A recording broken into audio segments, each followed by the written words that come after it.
Nosotros, una sección de esa misma compañía participó en el desembarco de grandes hombres de la ciudad de Junín de los Andes que saben el respeto que le tiene la ciudad, sabe el cariño y por supuesto que no acompañamos cada acontecimiento porque es importante para todos los argentinos que nuestros veteranos de Malvinas sigan siendo el relieve de una situación que a los argentinos nos ha movilizado y nos sigue moviendo el corazón aún hoy después de tantos años.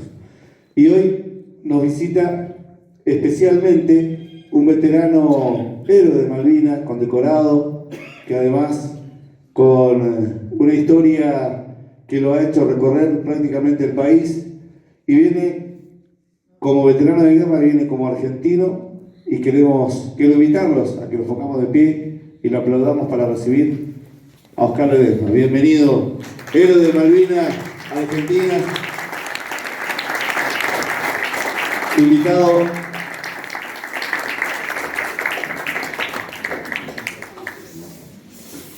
Invitado especialmente, decíamos, por la asociación, por Raúl González, su presidente, que ha tenido en estos años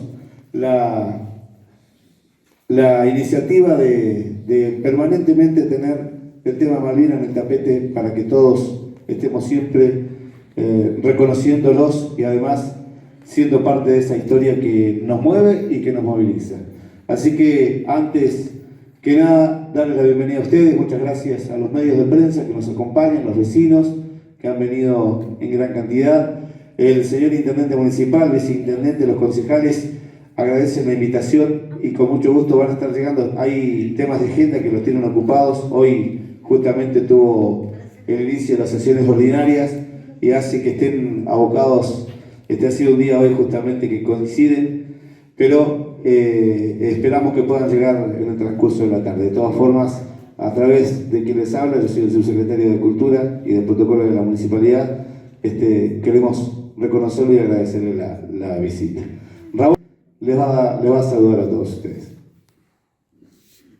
Muy buenas tardes. Para mí es un placer estar en este momento en este lugar por varios motivos. Primero porque estoy acompañado por la gente de Junín de los Andes, que siempre tiene un afecto muy particular y especial para con nosotros los veteranos.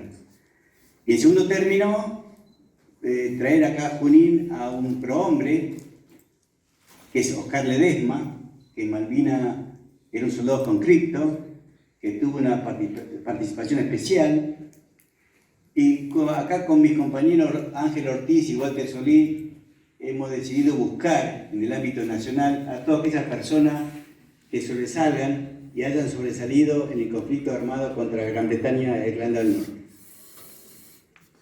Este hombre, después de Malvinas, enfocó su vida en la poesía y tiene una vida muy particular.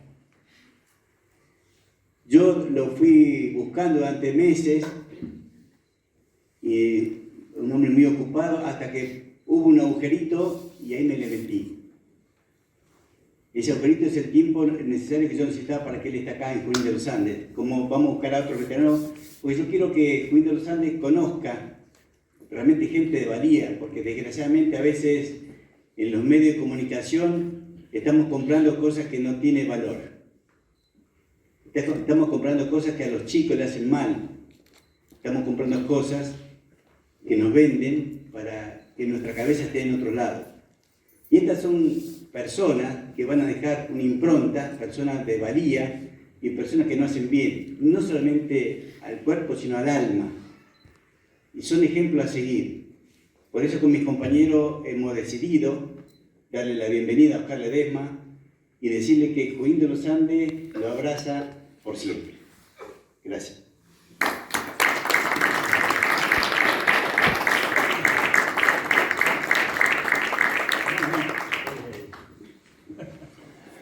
¿Cómo le va? Buenas tardes.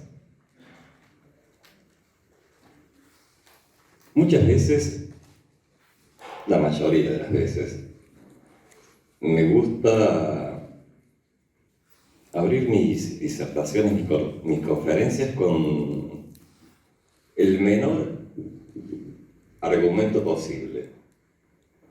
Y quizás esta irresponsabilidad de la oratoria se deba a que primero necesito vibrar, primero necesito sentir y después evaluar qué es lo que ustedes quisieran escuchar. Pero ojo, nunca moviéndome de mis fundamentos y mis razones.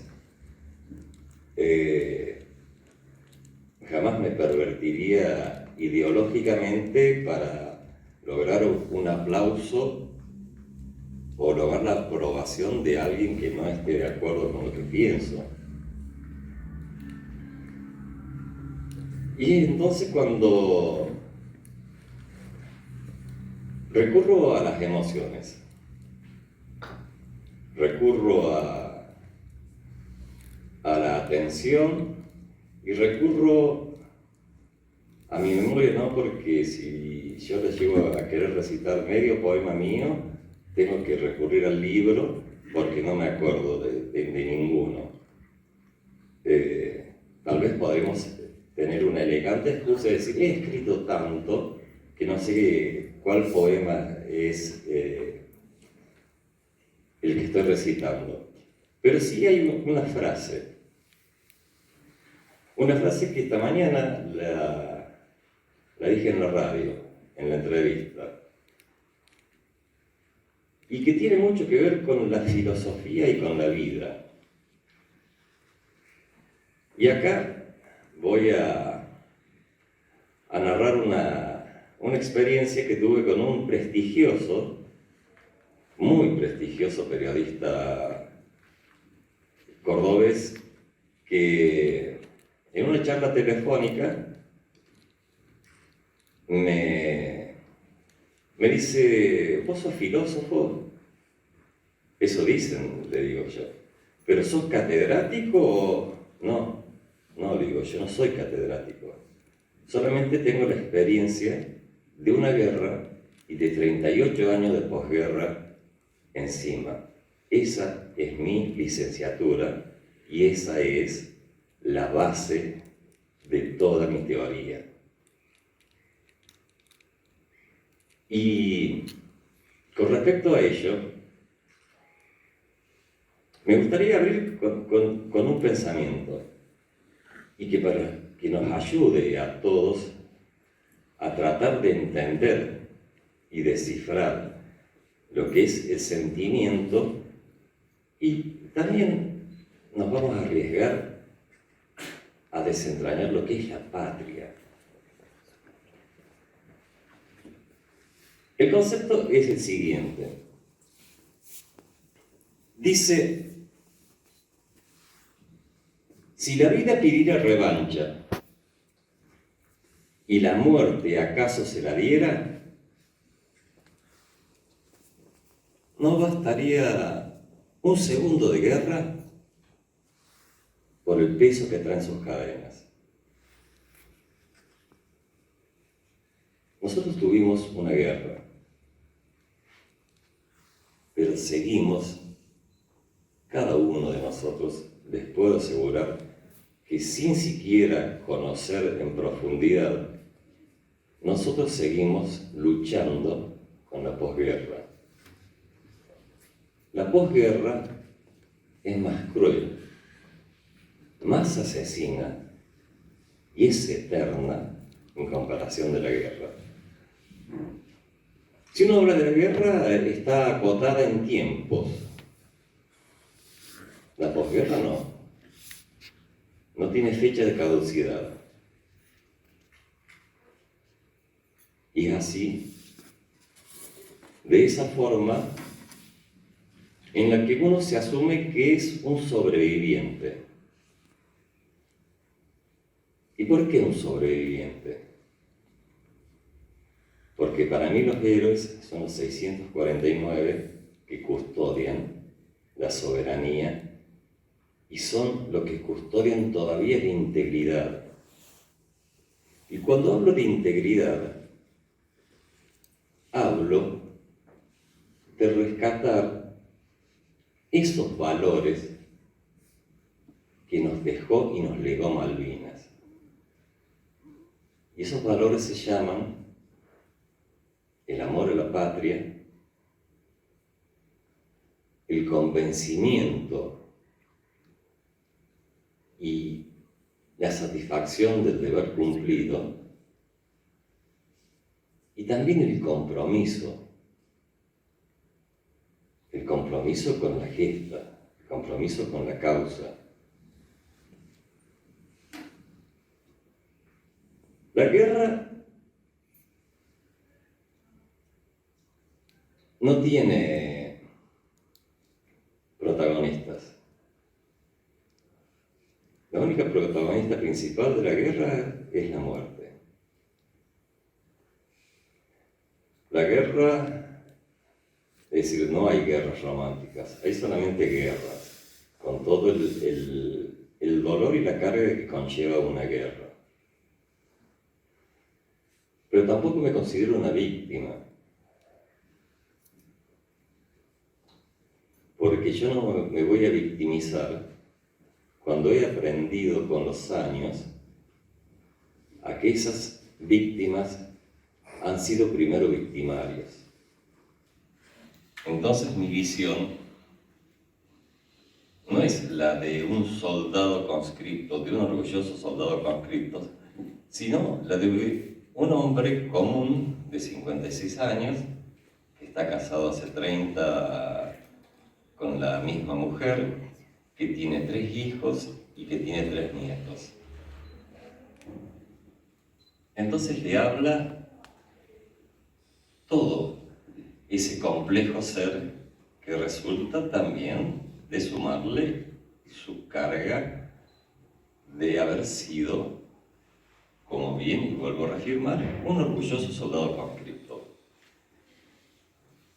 Porque pocos saben o evalúan que el aporte popular de Malvinas fueron los soldados conscriptos.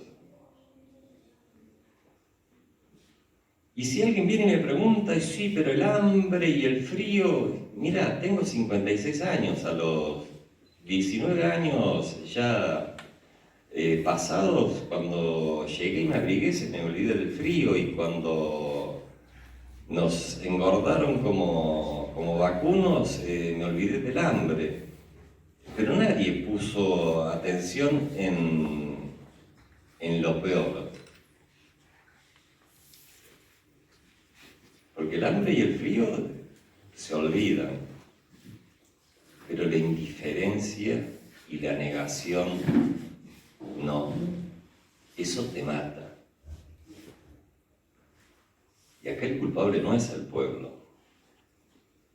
La deuda enorme que tiene es el Estado. Desde el mal llamado padre de la democracia, porque no fue el padre de la democracia, porque si recuperaron sus derechos los argentinos fue el sacrificio de los 649 muertos que hubo en Malvinas.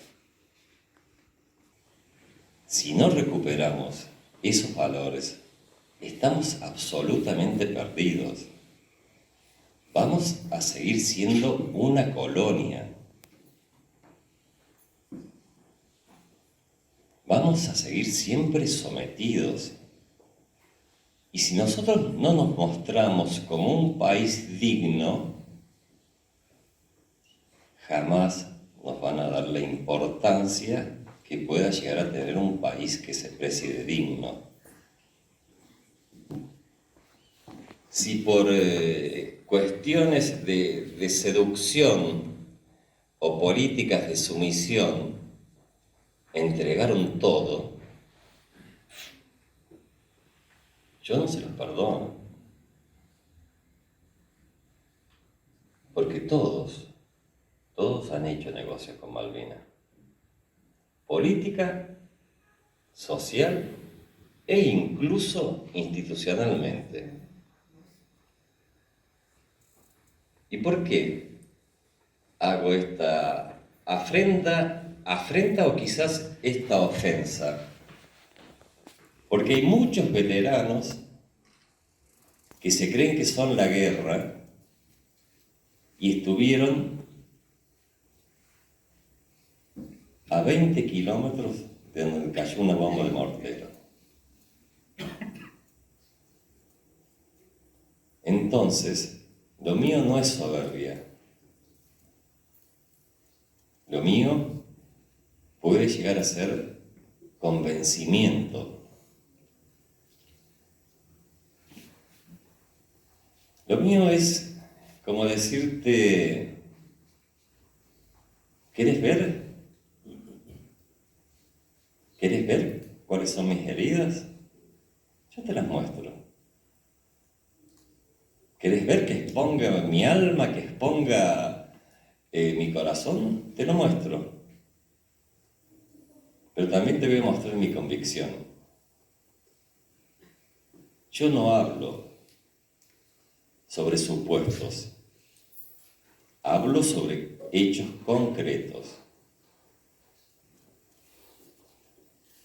Yo no quiero ser reconocido como el soldado que fue una circunstancia, fue un hecho.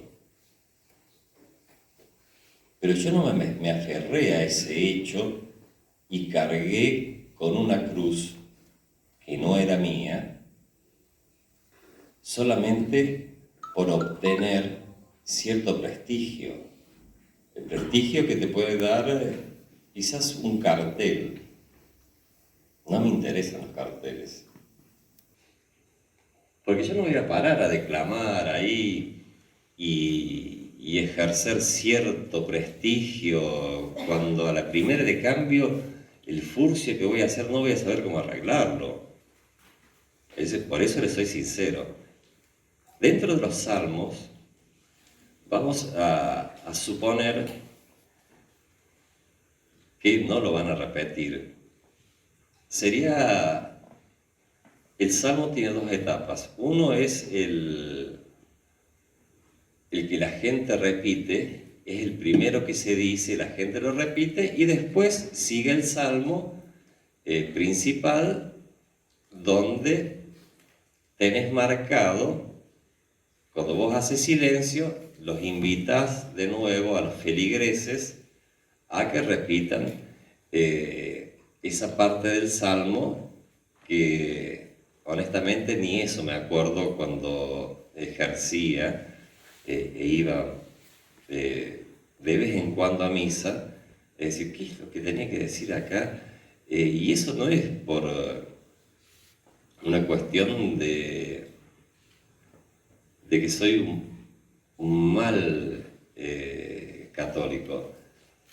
Quizás un creyente que tiene la capacidad de tener sus ángeles guardianes y muchas veces evite y tal vez no tenga ganas de estar repitiendo consignas de las cuales uno puede estar o no de acuerdo.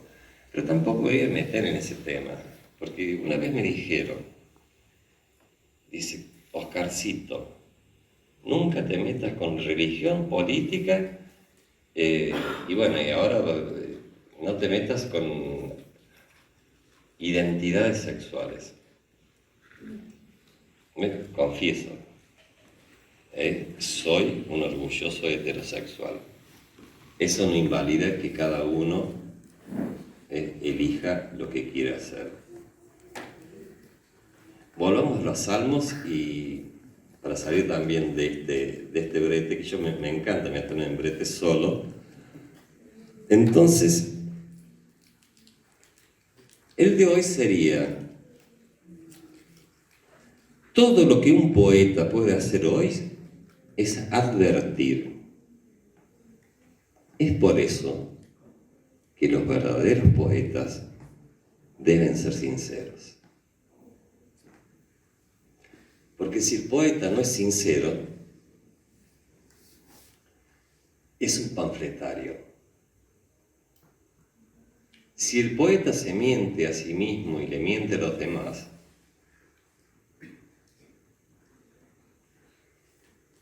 es un fallido intelectual. Si un poeta no escribe con las tripas, es un poeta de salón. Es un poeta de la técnica. Es un poeta de la élite. Y yo me llevo muy mal con la élite.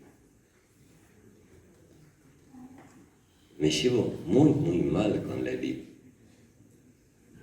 ¿Por qué? Porque yo escribo lo que siento, de la forma que lo siento, y prefiero sacrificar una rima, pero nunca una palabra.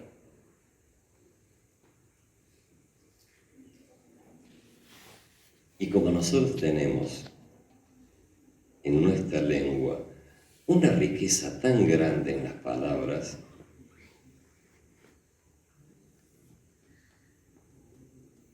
no podemos darnos el lujo de ser tan mediocres y tan pobres, no progres, tan pobres, y quizás por hacerme el progre pierda mi esencia, porque yo la única palabra que concibo como inclusiva es imbécil. De ser un salmista. El poema se llama Sinceridades y dice: no me alivia para nada la palmada sometida ni la consumida pena o la intromisión ajena. Es una garra sucia, terrible y afilada. Cuando de improviso la vida se quita sola de la jugada. No me santifica tenue la frase conveniente, ni la asumida culpa o la artera disculpa. Es una alegoría ensuflada, enceguecida y despiadada. Más aún, si una trinchera ciega vida y camaradas.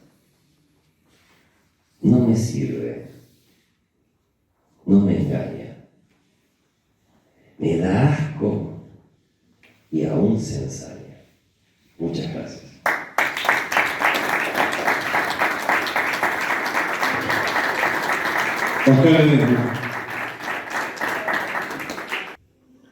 Lo trajo a la tierra y para que sea leído por las generaciones venideras. Eso es un desafío hermoso en el cual yo calculo que en breve ya va a estar lanzada su primera edición, que espero agotarla con los maestros, de darles a los maestros la posibilidad de que los fundamentos esta vez estén dados por un veterano de guerra.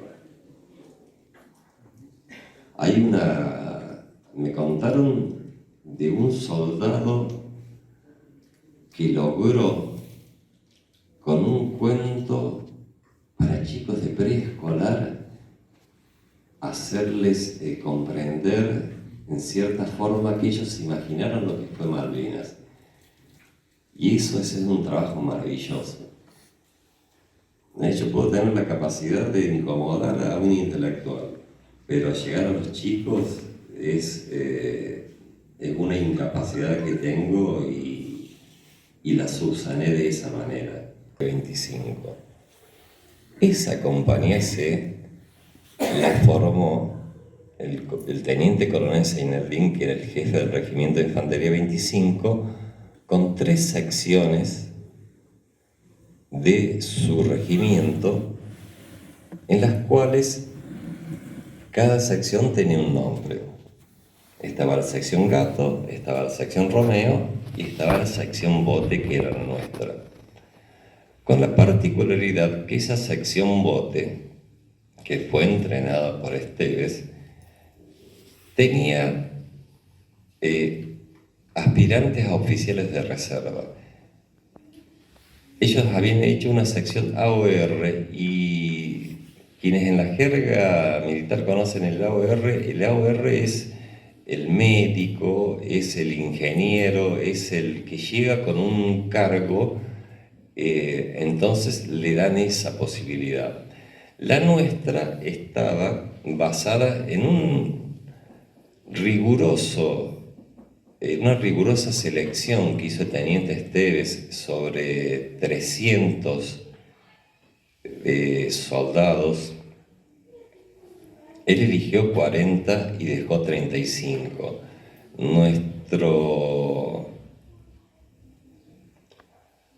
Es decir, lo que marcaba la diferencia es que nosotros o éramos estudiantes con secundario completo, o algunos habían cursado el primer año de alguna carrera universitaria.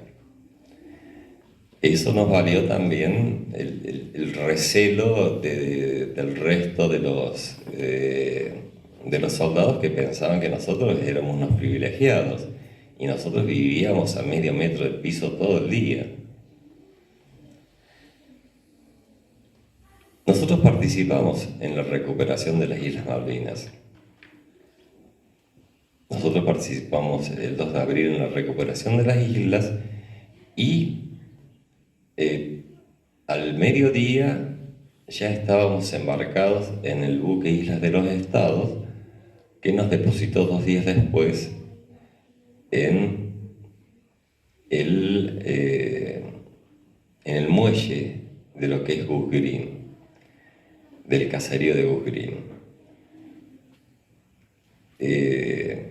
Ya esa misma noche nosotros tomamos la posesión de la que era la casa escuela de Darwin, que ahí mandaban todos los hijos, es decir, todos los isleños mandaban los hijos a estudiar, a hacer la escuela, los distintos niveles, y ese edificio se convirtió en nuestro asentamiento primitivo.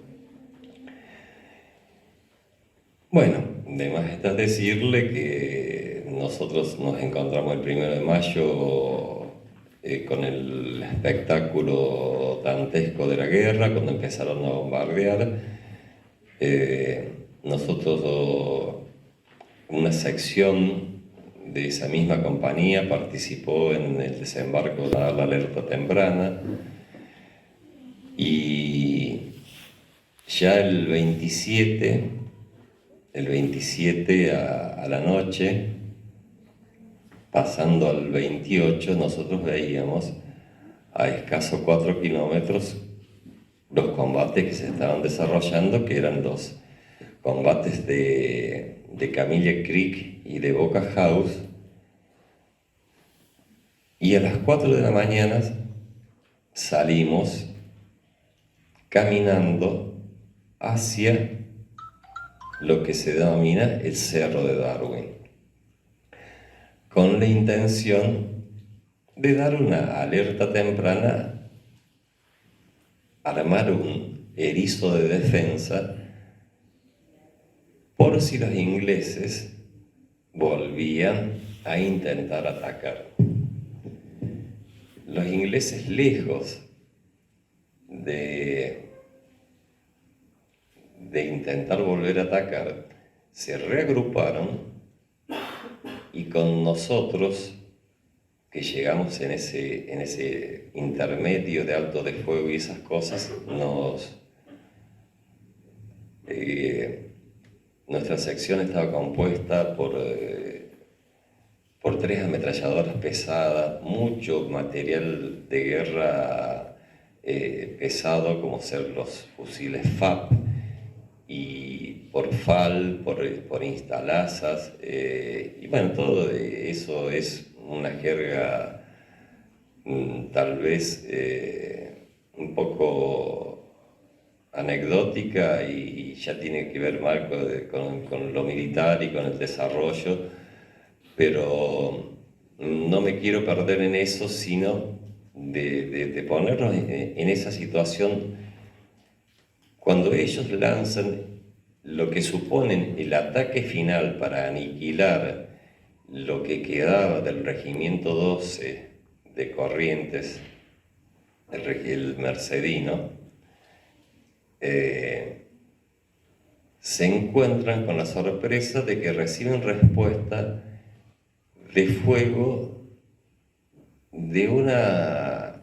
prácticamente de una compañía de comandos, porque éramos pocos hombres con mucho poder de fuego.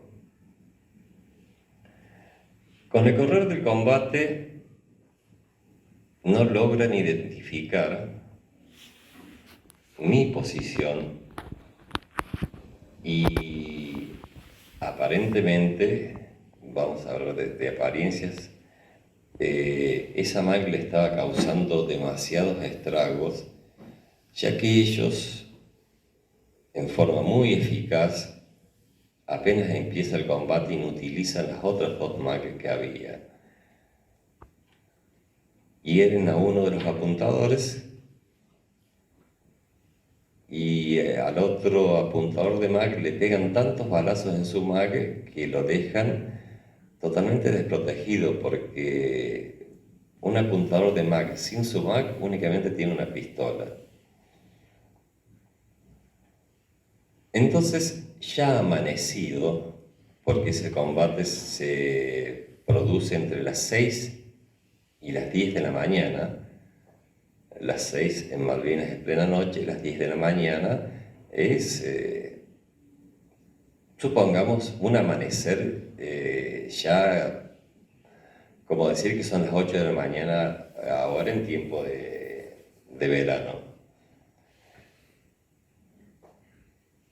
Yo después, y siempre sostengo, los ingleses no tenían un cartelito que decía, ojo, yo soy tal y tal. Estaban todos, y como lo estaban los oficiales argentinos, sin que se distinguiera quién era quién. Lo que yo observo, y no noto sino después, hasta hablar con mis compañeros, yo únicamente observo un inglés que se lanza por un camino a asaltar una posición donde yo había visto que había al menos 2 soldados correntinos. Me encuentro con el hijo de uno de ellos, tiempo después, y me dice, vos le salvaste la vida a mi padre, y eran 6 soldados que estaban con una pistola. Yo veo únicamente un soldado inglés que se lanza con su ametralladora Sterling, que es una ametralladora de asalto, una ametralladora liviana, que rodea la posición, y cuando llega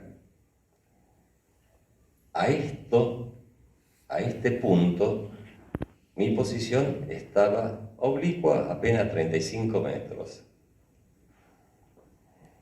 Cuando este inglés llega agachado, en cuclillas corriendo, yo veo que en un instante él miró y se puso frente a mí, porque cuando ve que lo que él buscaba no estaba, entonces ahí yo una vez me permití decir, Jones sale a asaltar el nido de ametralladoras sin saber que el nido de ametralladoras lo había encontrado primero a él. cuando él ve, es ahí cuando yo disparo. Para mí, tranquilidad, él cae con los pies mirándome. ¿Qué significa eso? Que jamás le tiré de espalda, que yo le pegué de frente. Luego se da una situación muy traumática, es que yo le escucho gritar y manotearse el cinturón. Yo sigo sosteniendo, y esto no es como una excusa para consolarme, que él intentaba sacar una granada para tirársela al pozo de estos soldados. Es ahí cuando disparo la segunda ráfaga y él queda quieto. Mis compañeros después me cuentan que detrás de él, que le había sacado una ventaja de 35 metros aproximadamente, venían sus guardaespaldas, porque era el jefe del regimiento el que se había lanzado a asaltar una posición, y ellos se quedaron dormidos, y después, cuando es avistado por mis compañeros, es decir, se tienen que enterrar de cabeza porque le tiraron con todo. Es decir, no es que ellos dejaron de proteger a su jefe, ellos primero tuvieron que protegerse de las balas de mis compañeros. Y no fue sino después, hasta pasado cierto tiempo, que yo supe quién era quién. Tal vez la necesidad de protagonismo de alguien que puedo sostener que es mi amigo, hizo que dijera yo fui. Y después, gracias a un historiador muy comprometido que tuvo la capacidad de recorrer el campo de combate, determinó que lo que yo había dicho se ajustaba perfectamente con la realidad. Lo que yo le conté es lo que él vio en ese campo de batalla. Quisieron correr mojones, inventaron alambradas, excusas, pero hoy por hoy yo estoy orgulloso, pero no de haber abatido a un enemigo, estoy orgulloso de haber salvado a mis compañeros. Los rangos ya dejan de tener importancia con el tiempo, pero siempre dicen, al Cristo lo que es del Cristo, al César lo que es del César. Y que hay también una frase muy lacónica que dice: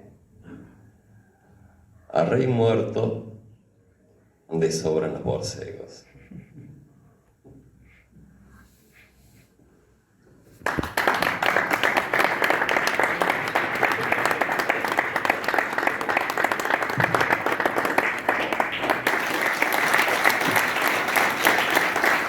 La Asociación Veteranos de Guerra Aldo Ferreira, ya seguramente Oscar te habrán contado la historia del nombre de estos tres maravillosos combatientes que tenemos aquí, tres de otros 7 que tenemos en Junín de los Andes. Somos uno de los pocos pueblos que puede contar entre sus vecinos con canarios de Malvinas. No pasa a menudo, me voy a contar una infidencia ya que estamos también, pero que el 2 de abril hemos logrado en Junín de los Andes, todos los vecinos entre todos, poder poner a la altura de lo que ha sido la época de Malvinas.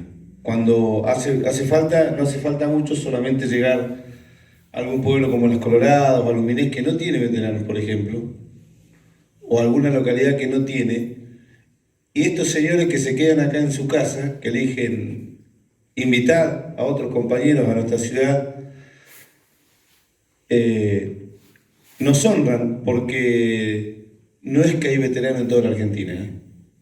Tenemos el privilegio de tener 3 que están permanentemente visitando las escuelas, el área rural, están trabajando en las necesidades de la gente. Necesito contártelo porque es muy común verlos en algunos de los asentamientos, las tomas, viendo si a alguna mamá le falta el zapato para los chicos, el pañal. Están permanentemente. Nos enorgullecen siempre y tenerte también nos ha dado un orgullo tremendo, profundo para todos los julinenses. Así que acá Raúl te va a hacer entrega de un presente junto a los veteranos, que es el logo de la Asociación Veteranos de Guerra Aldo Ferreira, para Oscar. Si querés adelante, por favor, pásate así para que los medios también puedan tomarlo. Raúl. Esto es un presente que no se lo damos a cualquiera.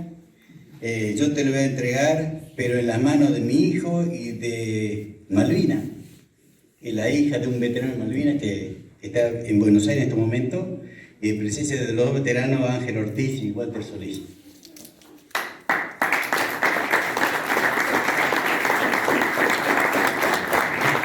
Fuerte el aplauso, fuerte.